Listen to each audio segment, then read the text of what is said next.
Gold, trusted gold buyers. మీరు తాకట్టు పెట్టిన బంగారాన్ని విడిపించి ఈ రోజు ఉన్న మార్కెట్ ధరకు కొనబడను. అవసరం లేదండి, వాళ్ళు ఎందుకు చేయాలి, నేను ఆశించను కూడా, నాకు వద్దు కూడా. వద్దు ఎందుకు, వాళ్ళ డబ్బులు నాకు ఎందుకండి, వేరే వాళ్ళు ఎందుకు చేయాలి అసలు నాకు. నేను ఎవరికి చేశానని, ఓకే నేను చేశాను, అది నా ఏదన్నా అది వేరే వాళ్ళు మనకెందుకు చేసి ఊరికే ఉంటారు, వాళ్ళు ఏం ఆశించకుండా ఉంటారా, ఎందుకు మనకు అవన్నీ కాదా, అవన్నీ అవేం వద్దు మనకి. నాకు ఒక్కటే, ఎవరిని అడిగినా నాకు వర్క్ ఇప్పించండి అని అడుగుతాను, ట్రైనింగ్ ఇప్పించండి, వర్క్ ఇప్పించండి. కానీ ఇక నాకు నా కట్టె కాలే వరకు నేను ముందు రోజు వరకు నేను సంపాదించుకుంటాను అంతే. అండ్ చాలామంది చెప్పిన విషయం ఏంటంటే, మొదట్లో డబ్బుల గురించి పట్టించుకునేది కాదు, ఛాన్సులు వస్తే చేసేది. తర్వాత మిర్చి మాధవి ఎలా అయిపోయిందంటే, నాకు ఎంత ఇస్తారో చెప్పండి, మీ ఇష్టం, బట్ ఇస్తానన్నది మాత్రం ఆపితే ఒప్పుకోను. అంతే కదా అంటే కొంచెం నేర్చుకుంటాం కదా, ముందున్నట్టు అమాయకంగా ఉంటాం. తర్వాత కూడా ముందు అవసరం పడకపోయేది, అదే చెప్పాను కదా, ముందు నాకు అబండెంట్ డబ్బులు ఉండేవి, మా హస్బెండ్ జాబ్ చేసేవాళ్ళు. నాకు అవసరం కోసం ఏ రోజు నా ఇండస్ట్రీకి రాలే.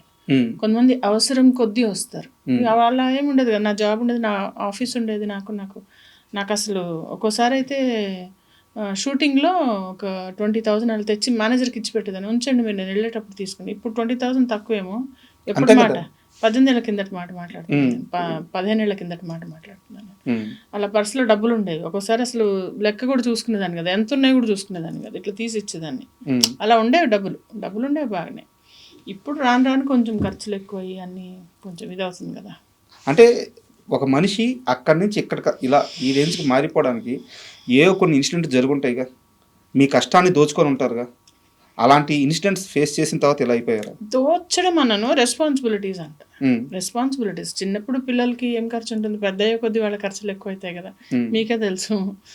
ఒక బ్రాండెడ్ షర్ట్ కొనాలంటే ఎంత అవుతుంది, పైగా ఇద్దరు చదువుకుంది ప్రీమియం ఇన్స్టిట్యూట్స్లో, మా ఇద్దరు అబ్బాయిలు ఇంజనీర్లు, ఎంఎస్ చేశాడు అబ్బాయి, వాడు ఒకడు విఐటి ఒకడు ఎస్ఆర్ఎం. అంటేనే అసలు ఎస్ఆర్ఎం ఇంజనీర్ అంటేనే అది ఫుల్ అసలు ప్రైవేట్ యూనివర్సిటీస్ అవి. ఇంటి కోసమే ఖర్చు పెట్టాను నేను, దుబారా చేసింది లేదు, ఎగరేసింది లేదు, ఏం లేదు. అలా మీకోసం మీరేం చేసుకున్నారు ఈ 18 ఏళ్ళ కష్టంలో? నా కోసం నేనేం చేసుకోవాలంటే, ఇదిగో ఇలా బట్టలు కొనుక్కున్నా, 1500 చీరలు కొనుక్కున్నా, వంటలు చేసుకొని శుభ్రంగా తిన్నా, ఐఎమ్ హ్యాపీ.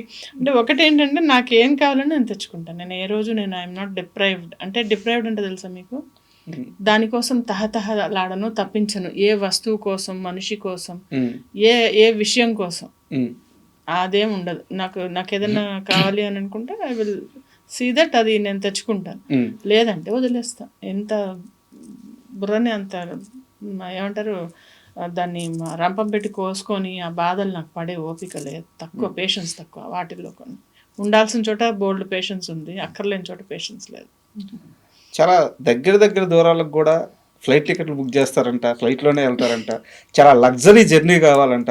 ఏంది లగ్జరీ జర్నీ అని కాదు, అంటే నిజమేనా?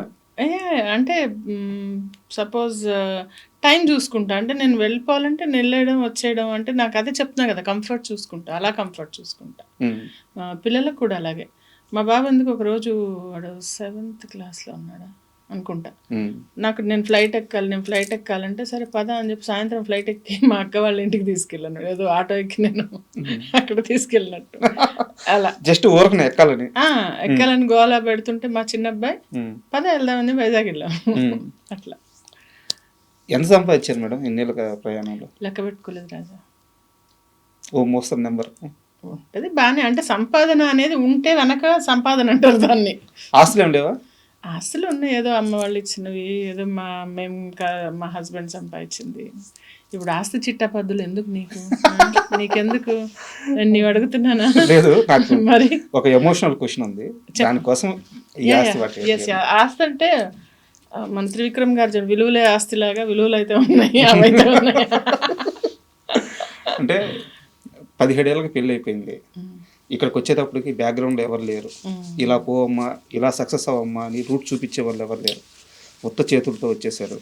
ఈరోజు మీకంటూ ఒక స్థానం, ఒక స్థాయి, ఒక సక్సెస్ అన్నీ ఉన్నాయి. కానీ ఇవి చూడడానికి మీ నాన్నగారు లేరు. నానంటే మీకు ఎంత ప్రేమో అవును చెప్పలేదు. మీ బాబుకి కూడా మీ నాన్నగారి పేరే పెట్టుకున్నారని తెలిసింది. అవునవునవును, ఆయన ఉంటే సిద్ధార్థ్ శర్మ అని పెట్టుకున్నాను. నాన్న అమ్మ ఇద్దరు లేరు. ఒక 2 years అయింది అమ్మ 2 కూడా కాదు 1.5 year అయింది అమ్మ చనిపోయి. ఇద్దరు లేరు. ఉండుంటే చాలా హ్యాపీ ఫీల్ అయ్యేవాళ్ళు. అమ్మ చూసారు. అమ్మ చాలా సక్సెస్ చూసారు, ప్లస్ చాలా గైడ్ చేశారు. She's a biggest support of my life. ఇంకా ఎవ్వరు అలా ఆఫ్ కోర్స్ కదా అమ్మ ప్లేస్ ఎవరు తీసుకుంటారు, అంతే కదా. అక్క ఉన్నారు, అక్క కూడా చాలా బాగా చెప్తారు. అక్క మా ఫ్యామిలీ, మా చాలా పెద్ద ఫ్యామిలీ. నాకు 5 బాబాయిలు ఉండేవాళ్ళు. ఒక బాబాయ్ చనిపోయారు. 4 బాబాయిలు, మా పిన్నులు అందరూ ఎడ్యుకేటెడ్. అంటే we're very close knitted family అనమాట మాకు. సో వాళ్ళ ఇన్ఫ్లుయెన్స్, వాళ్ళ గైడెన్స్ చాలా చాలా ఎక్కువ. మా హస్బెండ్ చాలా సపోర్ట్ చేస్తారు. Is a very nice person. వీళ్ళంతా లేకపోతే నేను లేను. మీ నాన్నగారి గురించి అడగగానే మీకు ఎమోషన్ అయిపోయారు. అంతేగా. కానీ ఏం చేద్దాము, నేనేమంటానంటే మనకి దేవుడిచ్చిన ఆయుష్ని మనము చేజేతలు తీసుకోకూడదు. అది ఒక మీరు అన్నారు ఇందాక సూసైడ్ అని చెప్పి, అలా కాకపోయినా చాలామంది అలవాట్లు వీటి వల్ల బాడీని మనం అబ్యూజ్ చేయడానికి మనది కాదు ఇది. అంటే మీరు ఇదేంటిది అనుకోవచ్చు. మనకి బాడీ ఇచ్చినందుకు దీన్ని చూసుకోవాలి కదా. అలా చూసుకోకుండా మా నాన్నగారికి క్యాన్సర్ వచ్చి చనిపోయారు ఆయన. He was a smoker. కొంచెం అలా నాకు ఎప్పుడు ఆ బాధ ఉండేది. ఎందుకు ఇంకా నాన్న కరెక్ట్గా కనుక అవి లేకపోయి ఉంటే కరెక్ట్గా ఉండుండేవాళ్ళు కదా ఇంకా అని చెప్పి. దేవుడు ఇచ్చినది కాపాడుకోవాలి, మనం తెచ్చుకోలేము. ఉన్నది పోగొట్టుకోకుండా ఉంటే చాలు. అండ్ ఇంకొకసారి మనం సినిమాలో అయిపోద్దాము మేడం. సందీప్ రెడ్డి వంగ మీకు ఫ్రెండా? ఎలా మేడం, ఎక్కడ ఫ్రెండ్? మేము ఇది చేసాము, ఏంటది మర్చిపోయాను, ఏంటి తన ముందు ఒకటి అసోసియేట్ డైరెక్టర్ చేశారనమాట. ఆ సినిమా నేను చేశాను. ఓకే, తెలుసు. అక్కడ పరిచయమా? అక్కడ పరిచయం. మీరు ఎప్పుడైనా అంటే ఆ సెట్లో గమనించారా ఈ అబ్బాయి వేరే లెవెల్ థాట్ ప్రాసెస్ ఉంది? అసలు చెప్పేదండి, అసలు మాట్లాడాం. కాకపోతే అక్కడ మేము అందరం వెళ్ళిపోయేటప్పుడు మాట్లాడుతూ ఉంటే జస్ట్ అలా మాట్లాడి, అంటే కొంచెం ఫ్రెండ్లీగా మాట్లాడుతున్నాడు బాగుంటే అప్పుడు చెప్పాడు నేను ఇంగ్లీష్ మాట్లాడుతుంటే తను ఇంగ్లీష్ మాట్లాడుతుంటే అప్పుడు చెప్పాడు తను ఆస్ట్రేలియాలోనే అక్కడ చదువుకున్నాడు, ఫిల్మ్ మేకింగ్ కోర్స్ చేసా, ఆల్సో డాక్టర్. డాక్టర్ ఏంటి మీరు డాక్టర్ అయ్యండి ఫిల్మ్ మేకింగ్ చేస్తారంటే, ఏ మీరు ఇంగ్లీష్ మాట్లాడుతున్నారు, మీరు యాక్టింగ్ చేయట్లా అప్పుడే అలా అలా ఆ టైప్లో అలా ఉంటే ఏదో అని అలా జస్ట్ కొంచెం మాట్లాడడం. But he was a good friend. ఎక్కడో ఉన్నాడు కదా మనిషి. అందరూ అర్జున్ రెడ్డి చూసిన తర్వాత కూడా నేను అందులో కూడా ఒక రోల్ చేయాలి, నేను డేట్స్ లేక నేను చేయలేకపోయాను. ఏ రోల్ మేడం అర్జున్ రెడ్డిలో? తెలియదు నాకు. ఐ థింక్ నర్స్ క్యారెక్టర్ ఏదో క్యారెక్టర్ అంతే కదా. నా ఏజ్ క్యారెక్టర్ ఇంకేం చేస్తాను నేను. ఫోన్ అయితే చేశారు? ఫోన్ వచ్చింది. ఐ వాజ్ బిజీ అప్పుడు, ఎక్కడో అవుట్డోర్లో షూట్లో ఉన్నాను. రిలీజ్ అయిన తర్వాత మిస్ అయ్యానని ఏమన్నా అనిపించిందా? అయ్యో చేసి ఉండాల్సింది అనిపించింది. బట్ అంత పెద్ద హిట్ అవుతుందని అనుకోలే నేను. తర్వాత కంగ్రాచులేట్ చేశాను, తర్వాత మాట్లాడిన. రీసెంట్గా ఒక 1-2 years బ్యాక్ కూడా మెసేజ్ చేస్తే నేను న్యూస్లో ఉన్నాను, మాధవి వచ్చాక మాట్లాడుతా అన్నాడు. తర్వాత బిజీ ఉన్నాడు. ఎప్పుడైనా ఛాన్స్ అడగడం కానీ అట్లా ఏమైనా చేశారా? మీ ఫ్రెండే కదా. ఎందుకండి వాళ్ళకి కావాలంటే తెలియదు నేను ఉన్నానని. నేను అదే అడుగుతాను అంటే వాళ్ళకి తెలియదు నేను ఉన్నానని.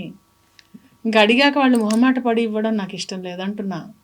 ఫ్రెండ్స్ని అయితే అసలు అడగకూడదు. అదే నేను ఆ ప్లేస్లో ఉంటే ఓకే తను ఇక్కడ సూట్ అవుతుందని పిలిచేస్తా.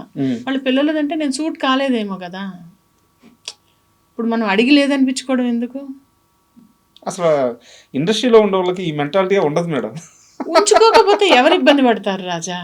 ఉంచుకోకపోతే ఎవరు ఇబ్బంది పడతారు? మీరు ఆర్టిస్ట్గా తెలిసిన మనిషే కానీ మాట్లాడుతుంటే చాలా కొత్తగా కనిపిస్తున్నారు. నేను ఇది పాటించి చెప్తున్నా. నేనేదో ఇంటర్వ్యూ కోసం నేనేం మాట్లాడను. ఈ కింద రాసే ఏదోలు రాస్తారు కానీ నేను ఏది కూడా ప్లాన్ చేసో ఏదో నేను ఇచ్చేయను. నేను ఓన్లీ ఏంటంటే నేనేం ఫీల్ అవుతాను, నన్ను నేను ఇబ్బంది ఉండకుండా ఉండాలంటే ఏం చేయాలో అది నేను చేస్తాను. ఇలా ఆలోచించలేదనుకో, చూసావా ఎప్పటి ఫ్రెండ్ ఒక్కసారి గుర్తులారలేదా, నేను అసలు ఇంతమందికి ఇచ్చాడు, డబ్బులు పోతాయనా, తనే ఇన్ని అనుకోవచ్చు నేను. ఆర్ నేను సూట్ అయ్యే రోల్ లేనట్టుంది అనుకుంటే అయిపోలే.